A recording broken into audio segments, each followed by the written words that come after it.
અમદાવાદના કુવાડવા રોડ પર એક ફેક્ટરીમાં આગ લાગવાની ઘટનાએ ચકચાર મચાવી છે। આ મામલે Rajkot urban development authority chief executive જીવી મિયાણાએ નિવેદન આપ્યું। તેમણે કહ્યું 2007માં ઔદ્યોગિક એકમો માટે પ્લોટનો લેઆઉટ રૂડા દ્વારા મંજૂર કરવામાં આવ્યો હતો, પરંતુ ત્યારબાદ બાંધકામની મંજૂરી કે એનઓસી મેળવવા માટેની કોઈ પ્રક્રિયા ફેક્ટરી માલિકો દ્વારા કરવામાં આવી નથી। રૂડાના એક અધિકારીએ સ્વીકાર્યું કે અમારા અધિકારીઓએ નિયમિત ચેકિંગ ન કર્યું, જેનું આ પરિણામ છે। આ ઘટનામાં ગેરકાયદેસર બાંધકામનો મુદ્દો સામે આવ્યો છે અને તેની સામે કાર્યવાહી કરવાની ખાતરી આપવામાં આવી છે।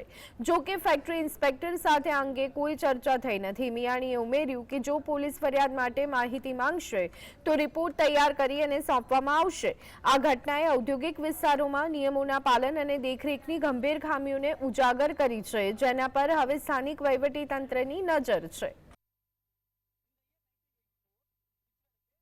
2007માં અમારી પાસેથી એ લોકો લેઆઉટ મંજૂર કરાવી ગયેલા હતા। ત્યારબાદની કોઈ પણ પ્રકારની ડોક્યુમેન્ટ્સ કે કોઈ પણ પ્રકારની રૂડાની અંદર કોઈ કાગળ કે કોઈ પણ પ્રકારનું ડોક્યુમેન્ટ મંજૂરી જ લીધેલી નથી, એટલે સંપૂર્ણપણે